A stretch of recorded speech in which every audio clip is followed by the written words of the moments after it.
Hello everyone, this is part 13 of What If Naruto Was Adopted by Kakashi, and I hope you guys enjoy this video and to like, to subscribe, and check out the playlist, to see more comment down below. Now let's start the intro. They call me a god. They call me a god. They call me a god.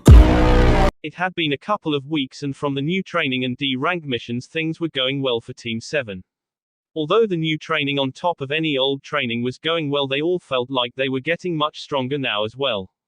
They were even increasing how heavy the weights were at the moment. Sakura still had the lightest set, but she was starting to catch up a bit more all the time. Right now they had just finished another mission, mainly walking some ladies' dogs. Although after the last big mission the team was glad to relax a bit, they were starting to feel like they needed a bit more of a challenge. At the moment they were just hanging out in a small alley wondering what to do next. Of course now all the genins had weapon holsters. Naruto's was on his back, while Sasuke's was behind his lower back.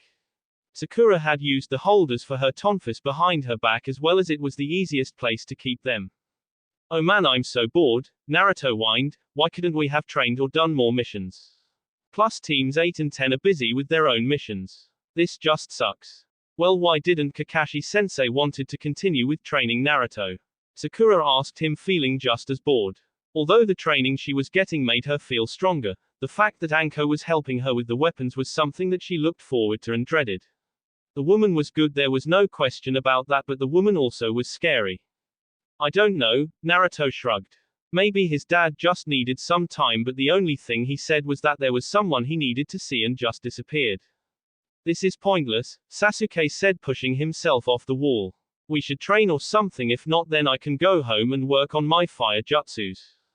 Naruto felt like he needed to train too, but he felt like he needed something different. They had been training together for 2 weeks now and it was kind of getting predictable. Maybe something new and unexpected was in order. The only problem was that who would be up for some training, sparring. The others in their age group were all busy and it wasn't like any of the adults could spare anything. Then it hit Naruto just who might be up for just that. If there was one teacher and student that would be up for something, they would be. Oh hey, I know just who to train with, Naruto said excitedly. I think they might still be in the village too, and I know where they train. Naruto slowed down. Sakura yelled at him, who are you talking about?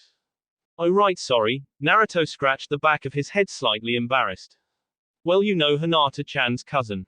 Sakura nodded. She and the others had met the boy at Naruto's sometimes.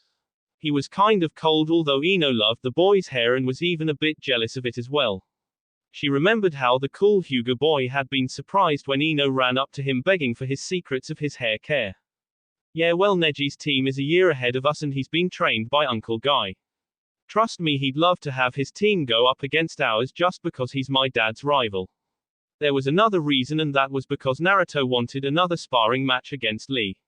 With his new moves and skills he was now ready to take on the older boy. Sasuke gave a small grunt. What's so special about this group besides that you know them? Sasuke didn't really see anything important about this team, besides how could they challenge them? Although he wouldn't admit it out loud, they were most likely the best team in their class. Sakura was proving to be better than he had originally thought and liked that she took her training seriously. Although he wished she would stop acting like a fangirl whenever he gave her attention, it was seriously annoying. Plus Naruto had always been someone he had to push himself to stay ahead of as well. Naruto knew what would sell Sasuke as a grin slowly spread behind his mask. Oh, they just have the Neji Hyuga, who was last year's Rookie of the Year and is said to be a Hyuga prodigy. But I guess that's not going to interest you in the least. After all, just because the guy might be even better than you. What did you say? Sasuke said coldly. What? He's a year older and after all the Hyuga are the most powerful clan now. Sasuke grounded his teeth at that last comment. The only reason the Hyuga was so powerful was because Itachi killed off his clan. Plus he had to admit his ego was telling him that there was no way some Hyuga boy could be better than he was. Perhaps if Naruto wanted to train with this team he could also prove just who was the real prodigy in this village as well. Naruto smirked, seeing Sasuke thinking about it. He knew that he would never be able to pass up the chance to go at it with Neji if he found out about him. Plus that whole Hyuga, Uchiha rivalry was a surefire way to get him to go. It was just like with his dad and Guy, if you knew what buttons to push then all you had to do was sit back and let nature take its course. After years of doing it with those two adults, doing this to Sasuke was just so much simpler. So, Naruto grinned at him, what do you say? Wanna go and see for yourself how the great Hyuga fights? If he feels honored he might let you watch. Sasuke glared at Naruto and the masked boy knew he had him there. Just shut up and lead the way, Sasuke snapped. So the young team were on their way to meet up with Team Guy and Naruto couldn't wait. Plus while walking he gave them a few heads up. They were kind of confused on why they weren't supposed to look directly at the green, whatever that meant. And also when he yelled out to turn away to do so if they didn't want more mental scarring over something that Naruto just kept saying was the most sickening and scary genjutsu in the world. He didn't elaborate, he only shivered as he thought about it. Sakura was wondering what type of genjutsu could have that kind of effect. Well, whatever it was, she wanted to see what the big deal is and maybe she could learn a new one out of this. Team Guy training grounds. Neji sighed as he was waiting with Tenten for Lee and Guy to get through another round of them yelling each other's name and hoping he didn't do the whole slow motion, running into the sunset thing. Although he and Tenten had long ago figured out how to tune them out when they got like this, they had to pay attention or get accidentally caught seeing that horrible display of theirs. He sighed in annoyance wondering how long this would take, he was getting bored. He cast a look to see Tenten just as bored, but then again the girl was already ready for action. She was twirling a kunai around on the ring with a finger not even looking at it. Most would be nervous about that but he knew that her skills were better than most ninja with weapons, in fact they were amazing. Every weapon she picked up, it was like she had been training with it for years, a true gift. Plus unlike most young kunoiki she was actually focused on her skills and training. It was nice to have that for a change instead of the fangirls from his days at school. Like with the Uchiha he too had to have dealt with that for pretty much the same reasons he did. Neji couldn't stand that kind of false worship and praise. So when Tenten was on the team he sighed a breath of release. He hadn't been sure of Lee since he was only able to pass the exam because he was handicapped so he had to take a special test. He passed at the bottom because of his inability to use ninjutsu or genjutsu but the boy's determination was making up for it. He never admitted it but Lee was getting close to his own skills. Even with his handicap, Lee was proving a true challenge. How much longer? Tenten whined. Don't know, they're very enthusiastic this morning. Neji sighed thinking that the two should switch to decaf if they got like this. It was then that his ears picked up on something coming up on them. He silently activated his eyes and focused on the sound. He was surprised by what he saw and he gave a slow sadistic smile on his face. Tenten, pervert at 4 o'clock. Angle it at 20 degrees. He grinned seeing her eyes widen and then get very furious. If there was one thing he found out it was that Tenten hated perverts. He wasn't sure why but apparently it had something to do with an incident where she had been at the woman's hot spring with her mother once. Then some kind of large white-haired pervert had been caught peeping on them. Tenten never got a good look at the pervert as he was quickly chased off by the angry women but she had never been so embarrassed or humiliated in her life. Tenten hefted the kunai a couple of times and then quickly turned and threw it. Hey! A familiar voice yelled out as Naruto came out of the forest holding her kunai. What the hell? Are you two trying to kill me? Tenten's eyes widened at that as she ran over trying to apologize. Neji, why did you tell me that there was a pervert in the forest? She yelled at him. What, he isn't. I remember you calling him that a few times while trying to kill him, Neji said as if it was nothing new. Tenten blushed, remember how she had gone after Naruto after he showed off that forbidden jutsu in front of them. She had forgiven him of course but she did warn him if she ever saw him use that move she would kick his ass again. Naruto hadn't thought that Neji had it him for something like this, maybe he was starting to rub off on the older boy. Well, one good turn deserves another in his mind. He gently gave Tenten back her kunai and his hands rested on hers a little longer than normal. Well, it's okay, I know that Tenten-chan wouldn't hurt me for real. Besides, she one of best female ninja around and her skills with weapons are amazing.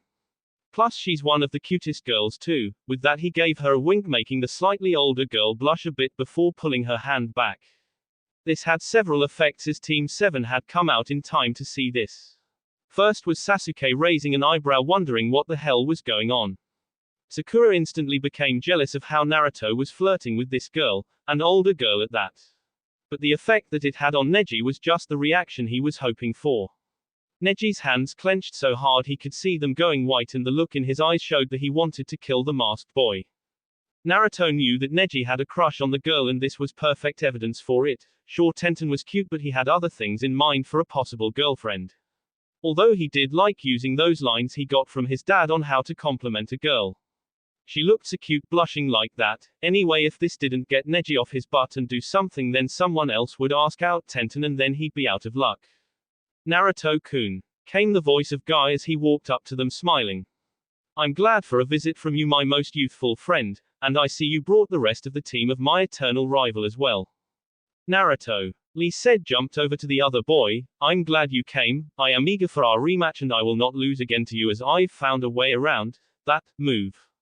Lee gave a slight shuddered from it. Although it was most unyupful move, it had been very effective. Plus he tried not to think on the image of that beautiful girl either.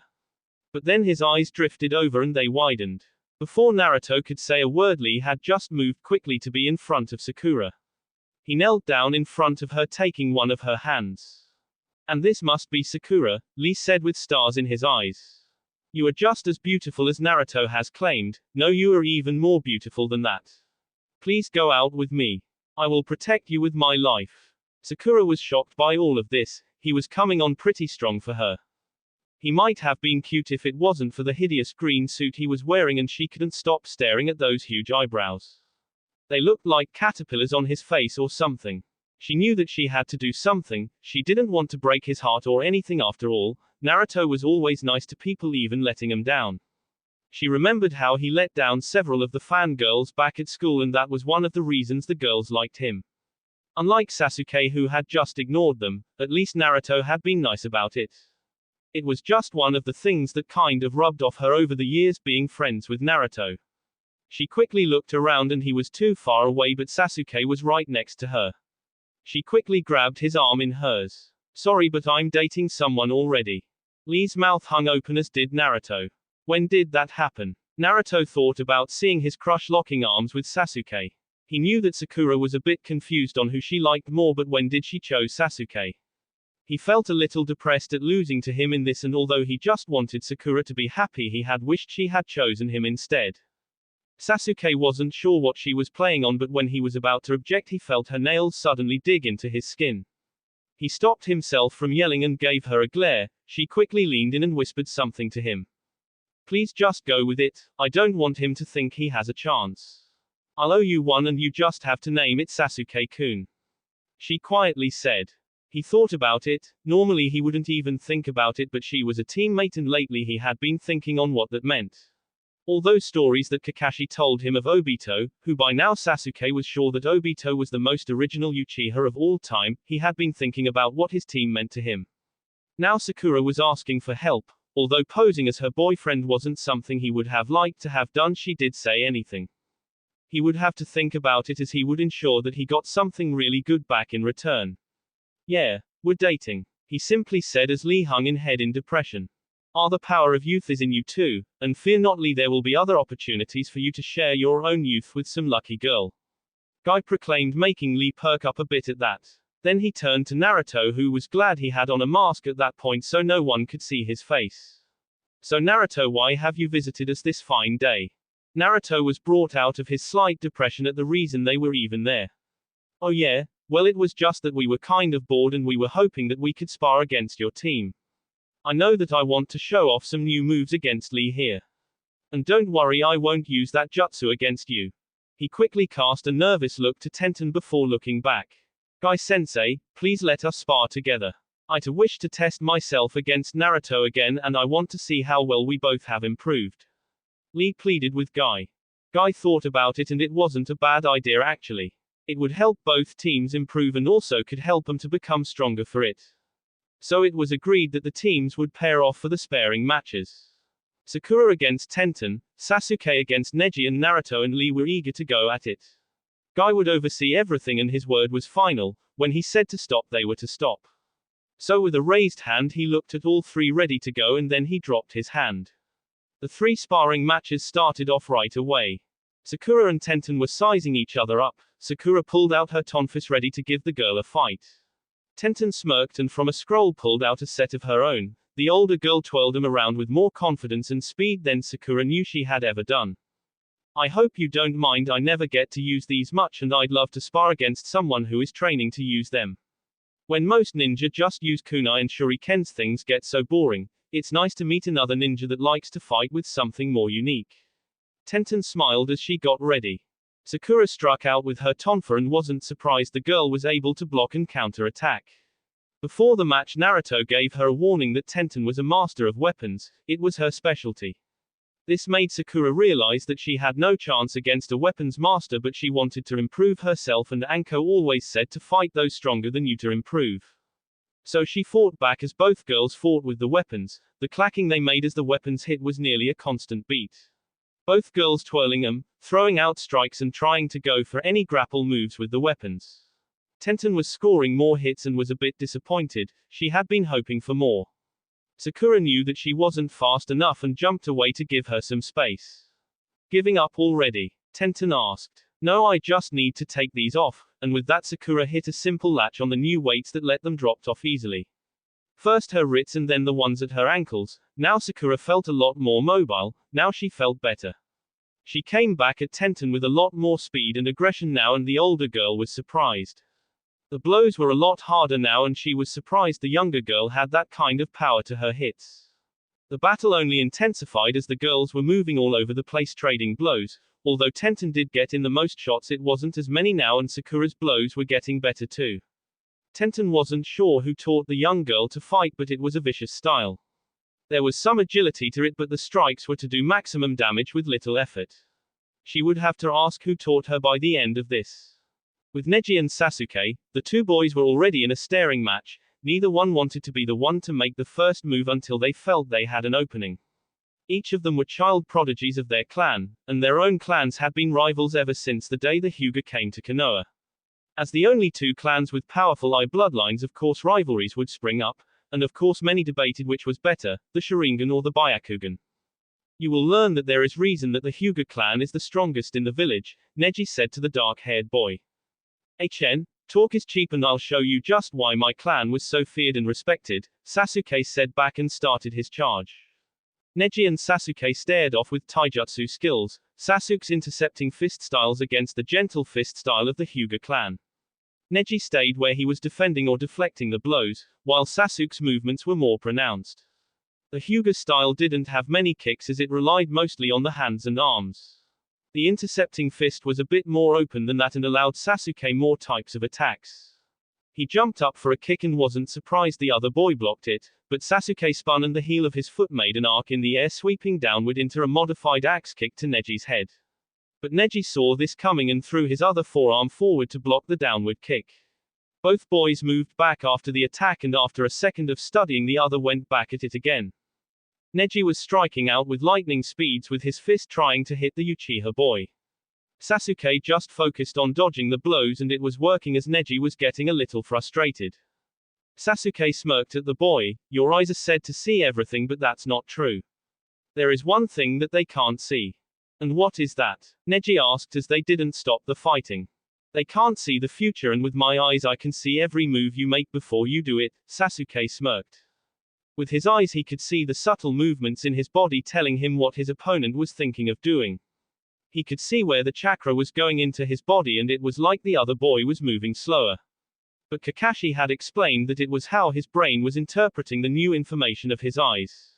They were moving at the same speed, only his perception of it was different. His mind was actually moving slightly faster than normal. So with this he could see where Neji wanted to strike, and he made sure he wasn't anywhere in that area. The only problem for him, though, was that he couldn't get past the boy's defense. Neji's eyes would see in a 360-degree arc, meaning that there was no angle that he could get through. There had to be a way through the defense, but Sasuke couldn't see it. There was another problem, and that was he had to be careful of his attacks. Any attack that he put in, he had to be careful that Neji couldn't hit him back with his hands, because he would shut him down by attacking his chakra pathways. So if taijutsu was out, there was the other ways of fighting. He jumped back, throwing several kunai. Neji was surprised by the sudden change in tactics, but took out two kunai of his own and easily blocked them. After all the practice with Tenten, it would take a lot more than that to get through his defense. Sasuke yelled out as he charged with his sword in hand now. It would give him the reach while kept Neji away at a distance. Neji jumped back. He had seen the sword but hadn't thought the boy would be forced to bring it out, but it did make Neji smirk as he had forced him to use it. Although with the sword Sasuke knew he couldn't use any hand seals for jutsus, but with this he was keeping the Hyuga boy on his toes as all he had was kunai to block the blows of his sword. Although he was reluctant to admit it, the Hyuga was good. Neji was now seeing firsthand why the Uchiha clan had gained its reputation, but he refused to give up fighting. Lee and Naruto were after each other as soon as Guy told them to start. Neither one was wasting any time already charging against each other. Both of them started off with just taijutsu like Sasuke and Neji had. Both boys were fast and furious as their styles were designed to be that way. For Lee, his strong fist style was used to create a lot of external damage to his opponent. Naruto's style was something more original as he had been working on it all his life. It was a mesh of several styles, things he learned from his dad, Anko and even Guy. It was powerful moves, but it was also unpredictable as for Naruto he kept making things up on the fly all the time. Speed and maneuverability were key to it, as it made him hard to hit while on defense, but when he switched to offense he had little in the way of defending.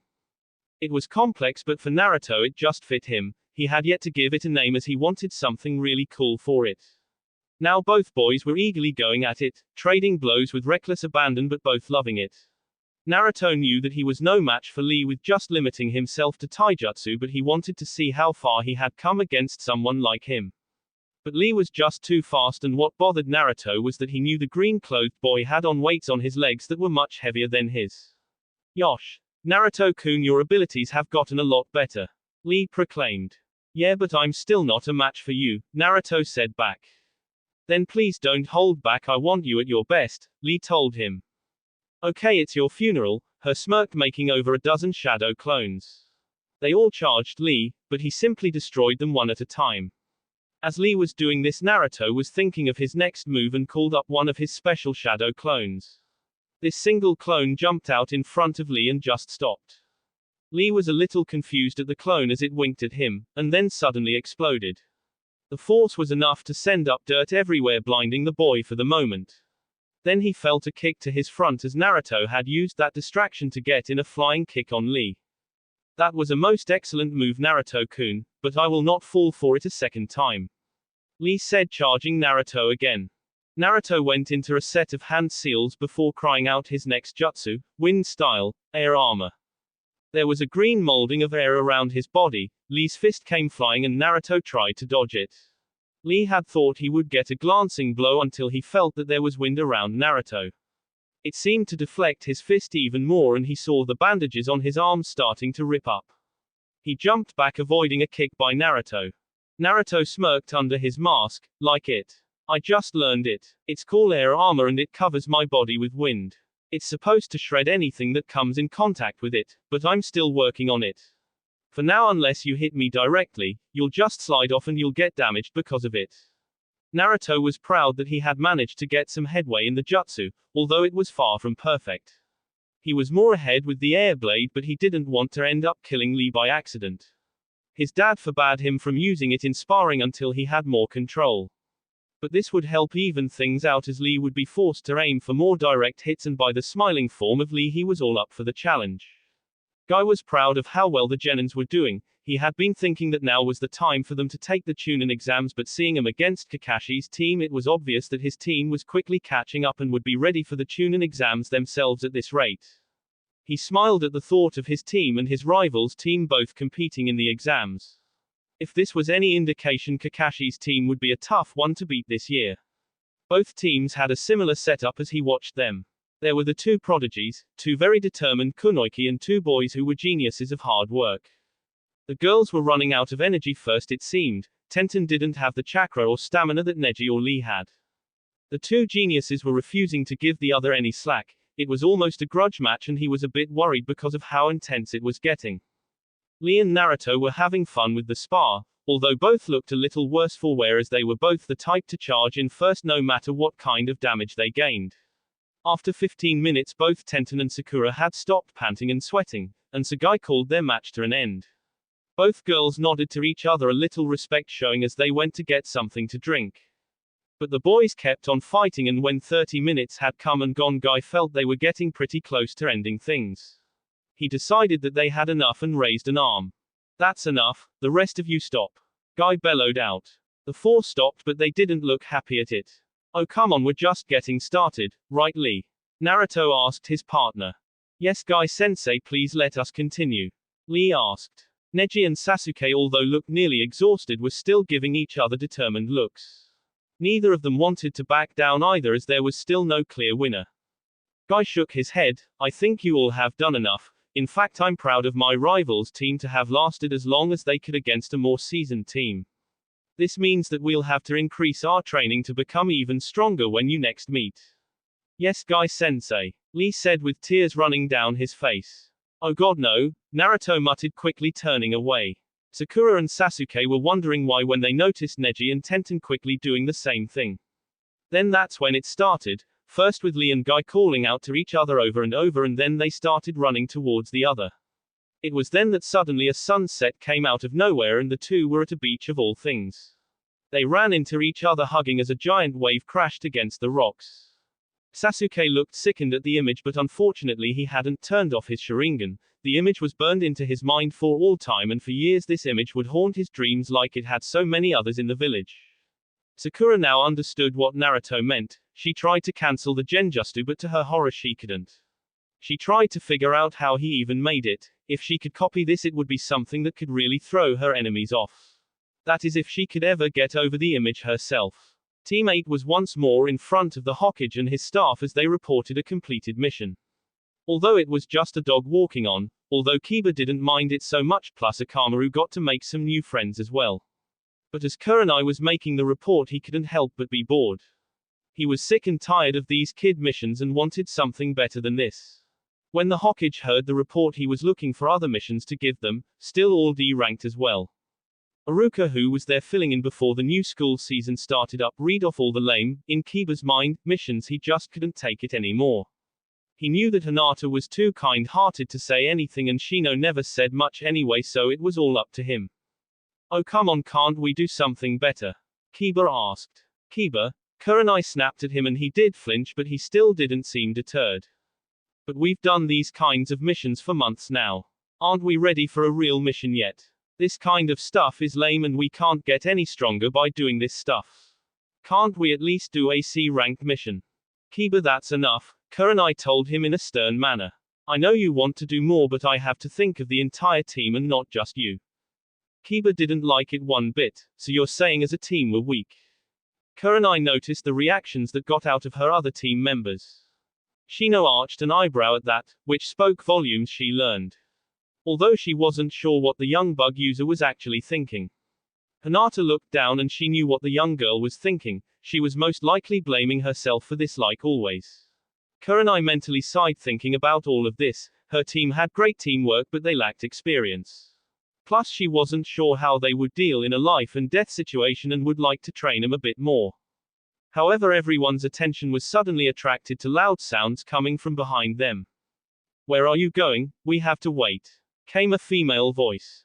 "Oh come on, like the old man won't see us, and besides we finished that lame mission anyway," said an equally loud and familiar voice. The door was thrown open as a disheveled-looking Naruto as he came walking in, his team following him. Sasuke with his hands in his pockets looking bored, Kakashi with his usual lazy stance, and Sakura looking worried. "Hey old man, what's the deal by having us chase that demonic furball again?" Naruto demanded of the Hokage. "Naruto." Sakura scolded him, grabbing him by the ear and then bowing to the Hokage. "Sorry Hokage-sama. I take it you didn't like the last mission, Naruto," the Hokage said, smirking at the young blonde. He managed to pull himself out of the ear hold Sakura had in him. "Yeah, you know that stupid cat is insane. Next time I see that thing, I'm pinning its hide to a wall." "Naruto, stop it," Sakura told him, making him flinch and cover his ear again. "But Sakura-chan, these missions are lame. I want to go on another C-rank mission again," Naruto whined to her. Even though they all remembered how the last mission had gone on, but after the time to heal from it, they were all much better. They were back up to being able to do actual missions again, and Naruto was getting antsy again. "Oh come on," Kiba sighed, and for the first time Naruto noticed them in the room. Kiba turned to Kurenai. Come on sensei, they got to do a C rank mission already and now they want another one. We're ready for this and we deserve a shot at least. Well actually it got bumped up to AB so officially we haven't actually been on a C rank mission, Naruto told him smirking a little bit under his mask. He smirked a bit more at seeing Kiba's eyebrow to that tick thing when he was really getting mad too. See, they already had AB so the C rank mission is ours. Short stuff, Kiba said to him. What did you call me? Naruto yelled at him. You heard me, runt. Kiba smiled knowing that Naruto was sensitive about his height. Some of the girls in their class had been taller than him and Kiba made sure that he never heard the end of it either. Besides, it was riling Naruto up too, just as he knew that Naruto did the same to him. It was just an odd thing the two of them did in their friendship to one another.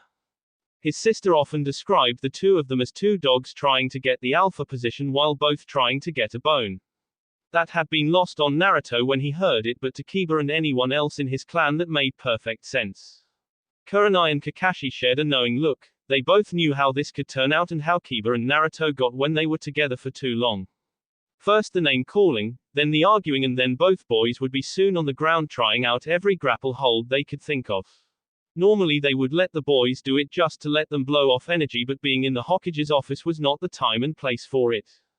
Naruto, that's enough, Kakashi said using his father tone of voice in order to get him to listen. Kiba, back down now, Kurenai said almost like a command to a dog. When she first tried that tone she thought he might be insulted, but his mother assured her that that was how you had to handle him. And it normally worked as well. She guessed it was an Inuzuka thing.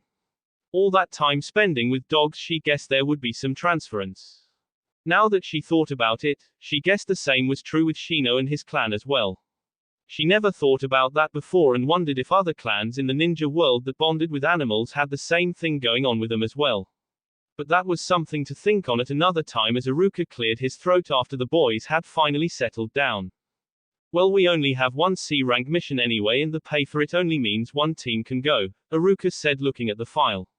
It's a simple bodyguard duty from here to the country of Wave. Well then we should get this since we haven't done a C rank, Kiba said crossing his arms trying to make his point again.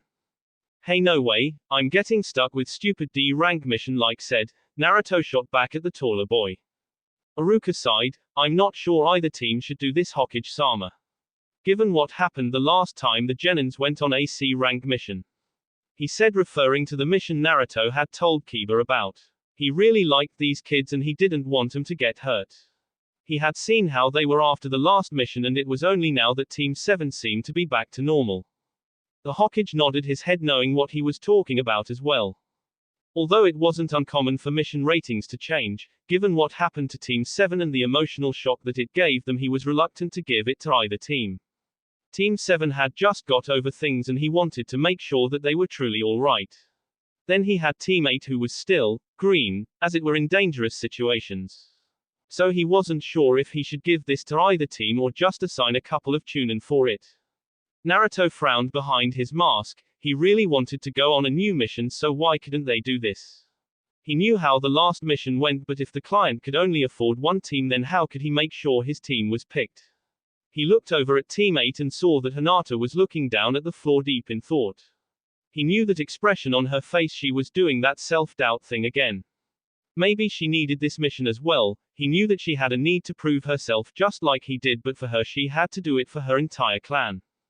Hey old man, if the client can't pay for more, what if we all split the pay between us? Naruto asked. The Hokage looked at the boy. What do you mean? Well, what if both teams go and we all take half of the normal cost? I mean, I don't really need the money and mostly everyone comes from a clan here except Sakura-chan and myself, but I'm not hurting for cash like I said. Sakura-chan I know isn't either. What about the rest of you? There were a round of negatives from that. Everyone from a clan usually had decent money anyway. Especially Hinata, since her father was head of the most prestigious clan in the village as well. Sasuke had inherited everything from his clan as well too. So it really wasn't a question of money for them at all. The Hokage thought about this. If they were willing to take a pay cut, he could send both teams out. Since Team 8 needed more experience and Team 7 had the experience, it would balance out. Plus, if things got too dangerous like last time, they would have numbers on their side. They would also have two Jonins with them as well. As he thought about it, he also thought about how it would be to deal with the kids if he said no to them. Naruto and Kiba would be the most trouble, and the last thing he needed was to deal with them acting out like that. Plus the client might feel a bit better about the number of ninja he was getting, so in the end he decided that it might be good to agree to the idea. Very well then, I'll make this a joint mission between Teams 7 and 8. The Hokage said finally as he started on the paperwork. The reactions varied, although the genin looked pleased at the thought of going on this mission.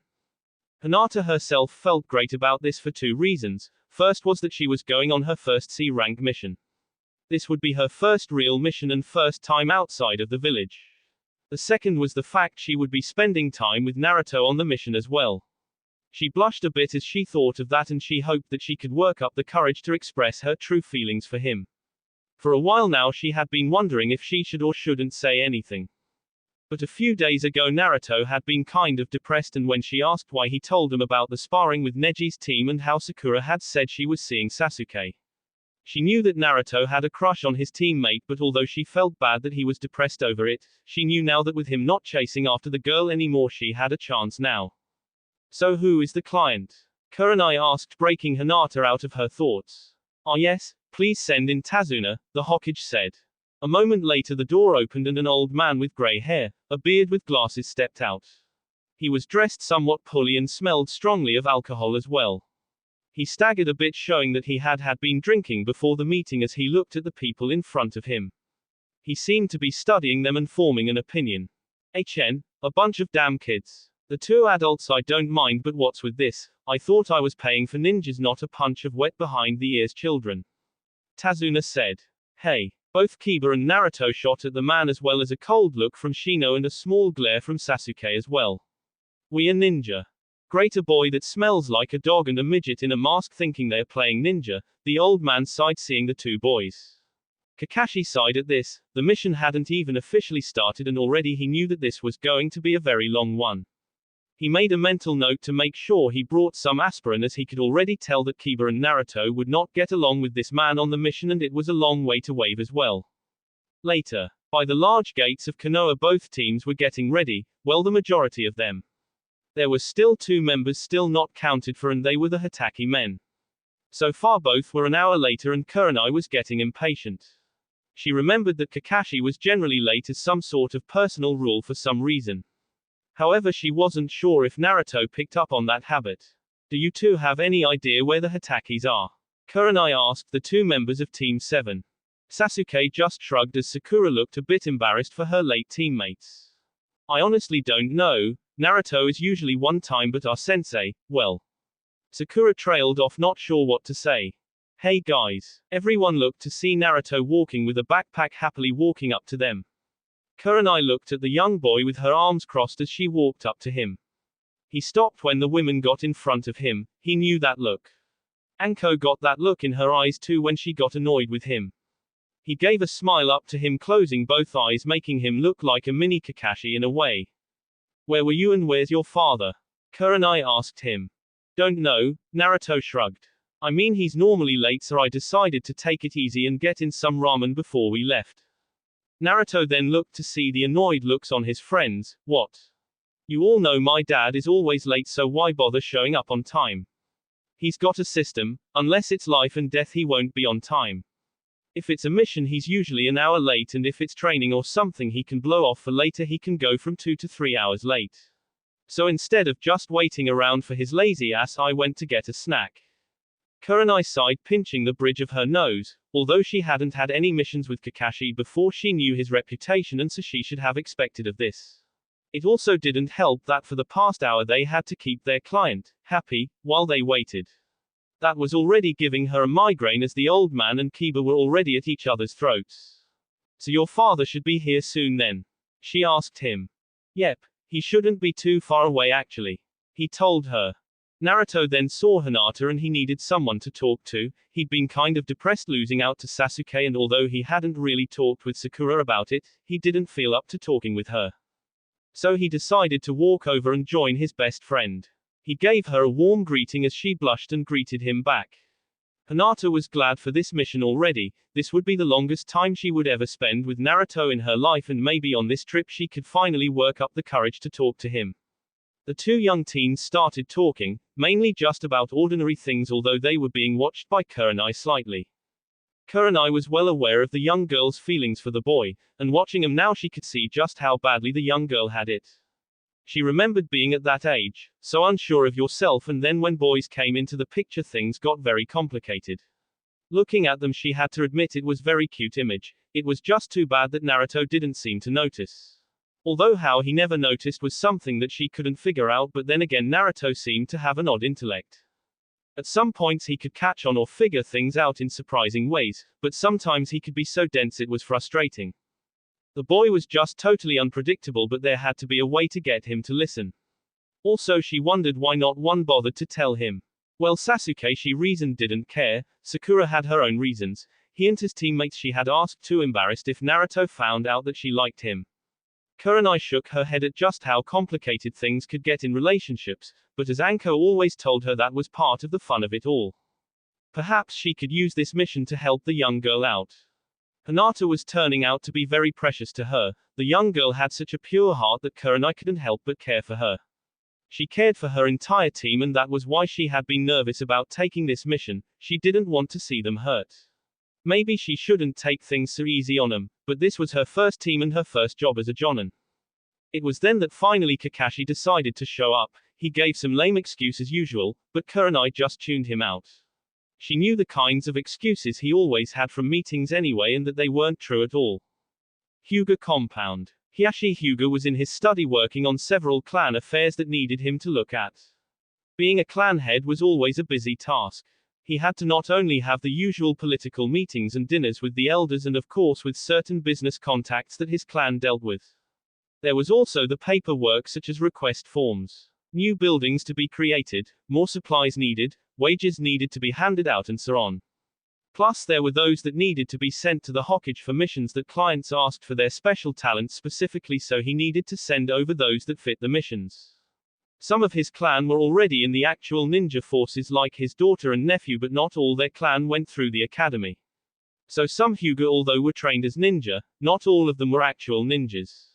These were sometimes hired around the Hokage since none wanted any written information about them being hired, and in turn the Hokage turned a blind eye as it were to this for ninjas, trained persons who could be sent on missions that couldn't be labeled as official. Plausible deniability in other words, but it did help with the clan's income other than from trading. At the moment he was also looking at a marriage proposal between two members of the main branch. Apparently two members of the clan wanted to put their eldest children into an arranged marriage.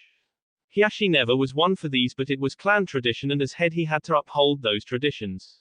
So far everything was in order and he signed it off. He just hoped the two children grew to love each other, as these things were never made with the children's well-being at heart. That brought his thoughts to his two daughters. Most times in the past both daughters would have been promised to someone already, but many knew of Hinata's gentle nature, so many thought she wasn't worthy. Another issue was that unless something happened to Hinata, Hanabi would be put into the branch house, and no one in the main branch would want to enter into an agreement with someone on their way down. And no one in the branch would ever think of asking for the hand of someone in the main house. Hiashi sighed at how the clan politics could get. Sometimes he wished to just wipe the slate clean, but he couldn't. That was the reason he was pushing Hinata so hard. Weakness in the clan, even if it was just perceived as weakness, had a way of making trouble for you. She was coming along, but she still needed to catch up, or else something could happen that he didn't want to happen. If Hinata was found unfit to lead, she would have the seal put on her and cast out of the main house, and Hanabi be put in her place. The trouble was, if Hinata couldn't get strong enough before Hanabi was old enough, Hanabi would have the seal placed on her then. With both daughters in the branch family and no heir, things would get ugly for the clan. A new head of the clan would be made, and among the main branch there was no clear succession. That would mean infighting that could lead to a civil war with the Hyuga. He had to prepare and avoid that, but his power could only give Hanabi a certain amount of time. A knock on his door got his attention as he called whoever it was to enter. He saw his twin brother with his youngest daughter enter the room. She gave the formal bow as she entered with her uncle. "Yes, what is it?" he asked of them. "I was just coming to inform you that I will be leaving the compound today," Hanabi said. "Oh, and why is that? Normally you didn't have to give reasons, but given her position and what happened to Hinata years ago, both daughters had to make it known when they were leaving and when they might be back for security reasons." I was just going to meet Konohamaru, he said he wanted me to meet two friends he made. She explained. Hiashi ran the name through his mind and he remembered who that was. It was the third Hokage's grandchild. He remembered that the young boy apparently had met the resident masked boy that had her eldest daughter's attention. From what he heard of the dinner conversations with the family, the young boy seemed to be having a case of hero worship for Naruto. You seem to be seeing a lot of the boy lately, he said, slightly judging the reaction out of her. He's my first friend, father, at least outside of the clan. He's a nice boy and he's fun. Hanabi wasn't sure what was going on with her father. But he seemed to be studying her for a bit. Very well then, enjoy your time, he told her, and she gave a small smile and bowed before leaving. After she left, Hisashi judged his elder brother for a bit before speaking. What are you planning, brother? What do you mean? He asked, looking neutral at him. Don't give me that you never were able to lie to me, Hisashi smirked at him. You're planning something. I'm thinking of seeing if the Sarutobi family would be interested in a possible union with Hanabi. Hisashi's eyebrows lifted up to his brown, which for a Hyuga was a very surprised expression. You sure about this? She knows the boy and seems to like him. I know it's not much, but if they accept, she doesn't have to go through with it. Hiashi told him. If she was promised to a high-ranking family like the Sarutobi, then the elders wouldn't dare put the seal on her. It would be an insult to the Sarutobi family. It would protect her at least long enough to give Hinata time to become strong enough to lead and protect her sister. Hisashi read the undertone there. He knew that his brother tried to save him from the fate of the seal that was on his brow now as well, but he had failed in that. He never had any malice towards him, but it was obvious that his elder twin still felt like he had failed his younger brother. Well, it's a good plan, and who knows, she may even fall for the boy. Anyways, I just wanted to let you know that Hinata has left the village. Hiashi nodded his thanks. He had been unable to see her off because of business, but he silently hoped that his daughter would be okay. She was so much like his lost wife it hurt at times, but he had to remain strong. I just hope this mission will help her. She still has a long way to go and time is starting to run out. Within a few years I might not be able to protect them anymore and they will have to learn to be strong and stand on their own. Hisashi nodded his head gravely. He knew full well what he meant. He had been there when his son had gotten his seal, and it hurt to see his son with that mark. Although at the time Neji didn't think much of it, but he knew that at any time a main house member could give his son immense pain, and the only reason it hadn't happened was because of how closely related Neji was to Hiashi. I pray for her safe return, and she is with the Hitaki boy as well, Hisashi told him. You know how he can always get her to try harder and reach new levels. Maybe on this mission he can help her find some more strength. Hiashi nodded again. That was one thing he was hoping for as well. The boy was unpredictable and yet seemed to bring out the best in people. The boy also tried his hardest at everything, and if he kept that up he could one day be a good suitor for his daughter. But he had to prove himself, and already some of the elders didn't like the boy for what was inside of him. But so far Naruto had proven himself to a few when he saved his daughter all those years ago. If he could keep that up, and if either he got a clue or if his daughter could tell him her feelings, things might work out. He smiled sadly, knowing how much his wife would have loved to have been here to see this. But he could enjoy it for her in the meantime. That will be it for this video. If you want more, comment down below, like, subscribe. And see you guys later.